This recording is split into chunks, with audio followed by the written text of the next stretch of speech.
ପିଲାମାନେ ପୁଣି ଥରେ ସ୍ୱାଗତ। ଆଜି ପୁଣି ଆମେ ଶିଖିବା ଯେକୌଣସି ଦୁଇ ଅଙ୍କ ବିଶିଷ୍ଟ ସଂଖ୍ୟାର ବର୍ଗ ନିର୍ଣ୍ଣୟ କରିବାର ଆଉ ଏକ ସହଜ ଟ୍ରିକ୍, ଯୋଉଟା କି ଅଧିକ ଦିନ ପର୍ଯ୍ୟନ୍ତ ମନେ ରଖିପାରିବେ ଏବଂ ପିଲାଙ୍କୁ ଶିଖିବାରେ କୌଣସି ଅସୁବିଧା ହେବ ନାହିଁ। ପୂର୍ବରୁ ମୁଁ ଯୋଉଟା ଦେଇଥିଲି ଏବେ ତାଠୁ ଆଉ ଟିକେ ଉନ୍ନତ ମାନର ଟ୍ରିକ୍ଟେ ଅଛି, କିମ୍ବା ସବୁ ପିଲାଙ୍କ ପାଇଁ ବହୁତ ସହଜ ହେଇପାରିବ। ଯେକୌଣସି ଦୁଇ ଅଙ୍କ ବିଶିଷ୍ଟ ସଂଖ୍ୟା, ମନେ କରାଯାଉ ଗୋଟିଏ ସଂଖ୍ୟା ମୁଁ ଲେଖିବି 57। 57ର ବର୍ଗ ନିର୍ଣ୍ଣୟ କରିବା ପାଇଁ ହେଲେ ଆମେ ପ୍ରଥମେ କ'ଣ କରିବା, 57ର ଗୋଟେ ବେସ୍ ନେବାକୁ ପଡ଼ିବ ବା ଆଧାର, ଯୋଉଟାକି ମୁଁ ଲେଖିଲି 50।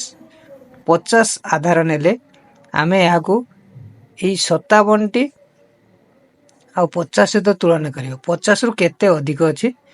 7 ଅଧିକ ଅଛି।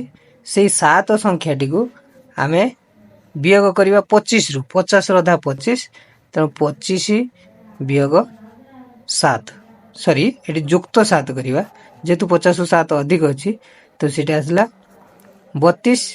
ଏବଂ ଶେଷରେ ଲେଖିବା କ'ଣ ନା 7, ଯେହେତୁ 50ରୁ 7 ଅଧିକ 57ଟି ଥିଲା, ଏଇଠି ଲେଖିବା 7ର ବର୍ଗ, ଯୋଉଟାକି 49।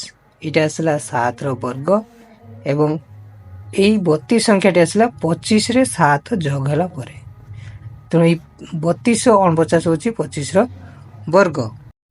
ଦେଖ ପିଲାମାନେ, ଆମେ ଦେଖିବା ପ୍ରଥମେ 50ରୁ ଅଧିକ ଏବଂ 50ରୁ କମ୍ ଦୁଇ ପ୍ରକାର ସଂଖ୍ୟାକୁ ନେଇକି ଆମେ ପରୀକ୍ଷା କରିବା। ଦେଖିବା, ମନେ କରାଯାଉ ମୁଁ ପ୍ରଥମେ ଲେଖିଲି ଗୋଟେ 50ରୁ ଅଧିକ, ଯେଉଁଟା ଲେଖିଲି 59। 59ର ବର୍ଗ, ଯାହାକି 50ରୁ 9 ଅଧିକ ଅଛି। 50ରୁ ଅଧିକ ଥିଲେ ଆମେ 25ରେ ଯୋଗ କରିବା। 25 ଯୁକ୍ତ 9 34। ଏବଂ ଯେହେତୁ 9 ଅଧିକ ଅଛି, ବର୍ତ୍ତମାନ 9ର ବର୍ଗ କରିବା କେତେ? 9ର ବର୍ଗ କଲେ ଆସିବ 81। ତେଣୁ 59ର ବର୍ଗ ଆସିଲା 3481। ଏଇଟା ହେଲା 50ରୁ ଅଧିକ। କେତେ ମିଶାଇଲେ ଆମେ? 25ରେ 9 ମିଶାଇଲେ। ବର୍ତ୍ତମାନ ଦେଖିବା 50ରୁ କମ୍। ମନେ କରାଯାଉ ଗୋଟେ ସଂଖ୍ୟା ନେଲି ମୁଁ 42। 42ର ବର୍ଗ ବାହାର କରିବା ପାଇଁ ହେଲେ ଆମେ 50ରୁ କେତେ କମ୍? 8 କମ୍, ତେଣୁ 25 ବିୟୋଗ 8। ଏବଂ ଯେହେତୁ 8 କମ୍ ଅଛି, ତେଣୁ ଏଠି 8ର ବର୍ଗ ଲେଖିଲି 64। 25ରୁ 8 କମ୍ ହେଲେ କେତେ ଆସିବ ନା 17, ଯେଉଁଟାକି 1764। ଏଇଟା ହେଉଛି 42ର ବର୍ଗ। ଏବେ ଦେଖିବା ଆଉ ଏକ ସଂଖ୍ୟା ନେବା, ଯେଉଁଟାକି 50ରୁ ଅଧିକ ହେଉ କିମ୍ବା କମ୍ ହେଉ। ମନେ କରାଯାଉ ମୁଁ ଲେଖିଦେଲି 64। 64ର ବର୍ଗ ଟିକେ ବଡ଼ ନେଇଗଲି।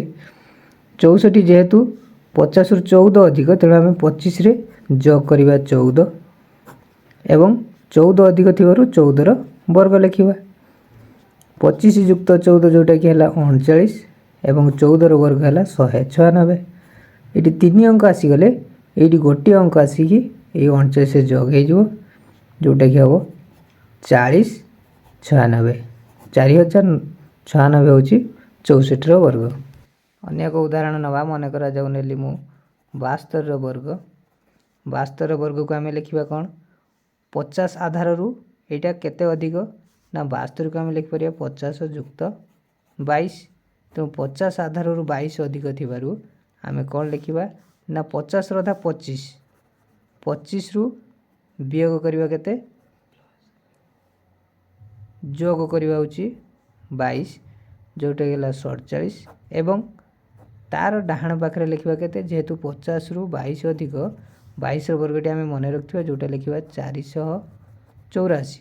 ଏଇଠି 3 ଅଙ୍କ ବିଶିଷ୍ଟ ହେଇଗଲା। ବର୍ତ୍ତମାନ ଏଇ 4ଟିକୁ ଆମେ ୟା ସହିତ ଯୋଗ କରିଦେଲେ ହେଇଯିବ 5184, ଯେଉଁଟାକି 5184 ହେଉଛି 72ର ବର୍ଗ। ଅନ୍ୟ ଏକ ଉଦାହରଣ ନେବା। ମନେ କରାଯାଉ ମୁଁ ନେଲି 37। 37ର ବର୍ଗ, ଏହା 50ରୁ କେତେ କମ୍ ନା 50 ବିୟୋଗ 37, ଯେଉଁଟାକି ହେଲା 13। 13 କମ୍ ଅଛି, ଅର୍ଥାତ୍ ଏଇଠି ଆମେ 25ରୁ 13 ବିୟୋଗ କରିବା, ଯେଉଁଟାକି ଆସିବ 12। ଏବଂ ତାର ଡାହାଣ ପାଖରେ ଲେଖିବା, ଯେହେତୁ 13 କମ୍ ଥିଲା, 13ର ବର୍ଗ ଆମେ ଲେଖିବା 169। ବର୍ତ୍ତମାନ ଏକଟା ଯୋଗ ହେଇଯିବ ଏଇଠି, ଏବେ ହେଇଯିବ 1369 1369। ତେଣୁ ବର୍ତ୍ତମାନ ମୁଁ କିଛି ସଂଖ୍ୟା ଲେଖୁଛି, ସେଇ ସଂଖ୍ୟା ଗୁଡ଼ିକୁ ତୁମେ ଏହି ଉପାୟ ବ୍ୟବହାର କରି ନିର୍ଣ୍ଣୟ କରି ଦେଖିବ କେତେ ଶୀଘ୍ର ହେଇପାରୁଛି। ମନେକର ଯେ ମୁଁ ଗୋଟିଏ ସଂଖ୍ୟା ଦେଲି 58